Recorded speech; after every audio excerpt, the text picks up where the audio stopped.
Hello everyone, তোমরা সবাই কেমন আছো? আমি তো খুব ভালো আছি। Welcome back to my channel and welcome back to my new another blog. এখন বাজে ঘড়ির কাঁটায় 10টা। তো এখন ঝটাফট কিচেনে এলাম, আজকে ব্রেকফাস্ট রেডি করব। তো ব্রেকফাস্টে আজকে একটা অন্য ধরনের খাবার করব ভাবলাম। তো প্যানকেকই বলতে পারো তোমরা।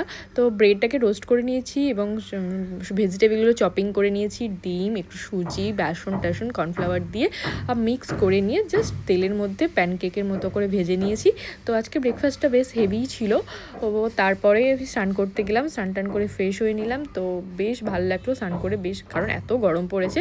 তারপর লাঞ্চ করলাম। লাঞ্চে ছিল আজকের আমার ডালিয়ার খিচুড়ি আর বয়েলড এগ। তারপর একটা দারুণ ঘুম দিয়ে বিকেলবেলা একটু হাঁটতে বেরোলাম, বলতে পারো ইভিনিং ওয়ার্ক। তো ইভিনিং ওয়ার্ক করতে করতে অনেকটাই হেঁটেছি আজকের। তো সামনে রাজবেরি মেট্রোর সামনে কাকু দেখলাম কাঁচা মিঠে আম বিক্রি করছে। তো ভাবলাম কাঁচা মিঠে আম খাওয়া যাক, কারণ কাঁচা মিঠে আম খেতে না আমার দারুণ লাগে। তারপর 8B's সামনে এত ভিড়, মানুষ চৈত্রের সেলের এত কেনাকাটা করছে, নতুন বছরকে স্বাগত জানানোর জন্য এতভাবে সবাই উন্মাদনায় মেতে উঠেছে, দেখে বেশ ভালো লাগছে। তারপর সামনেই কালী মন্দিরটা ছিল, বেশ ভালো লাগলো। তারপর গরমে খেয়ে নিলাম একটা ম্যাঙ্গো জুস, তারপরে খেলাম একটু ঘুগনি আর হাফ বয়েলড এগ।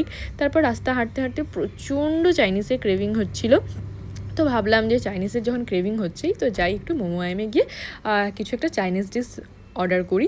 তো এসেই রীতিমতো আমি অর্ডার করে দিয়েছি। অনেক দিনের ইচ্ছে ছিল চিলি পর্ক খাওয়ার, তো সেটাই অর্ডার করলাম। তো কি করা যাবে, তো চিলি পর্কটা খুব একটা আমার ভালো লাগেনি, বাস মোটামুটি লেগেছে। তো অনেক দিনের ইচ্ছে ছিল, তা জাস্ট ইচ্ছেটাকে কমপ্লিট করলাম, পূরণ করলাম। তারপর ওখান থেকে বেরিয়ে প্রচণ্ড গরম লাগছিল, খেলাম একটু 1 গ্লাস লস্যিটা জাস্ট রিফ্রেশিং ছিল। এই গরমের সময় লস্যি খেতে বেশ ভালো লাগে। তারপর রাতে এসে ডিনার রেডি করলাম। ডিনারে ছিল আজকের আমার টক দই আর শসা পেঁয়াজ, রায়তা, মিক্স রায়তা করলাম। তো এটাই ছিল আজকের আমার রাতের ডিনার। তারপর প্রচণ্ড ক্রেভিং হচ্ছিল কোল্ড কফি আর একটু দই খাওয়ার। তারপর ব্লিঙ্কিটে অর্ডার করলাম। তো ব্লিঙ্কিটে যে আমার দুধ, লস্যি, কোল্ড কফি, দই এগুলো ছিল, অর্ডার করে নিলাম। তো তারপর বারান্দায় বসে বসে একটু কোল্ড কফি খেলাম, দেন খেলাম একটু দই। তো কেমন লাগলো ভিডিওটা অবশ্যই জানিও, ভালো লাগলে লাইক, কমেন্ট, শেয়ার, টাটা।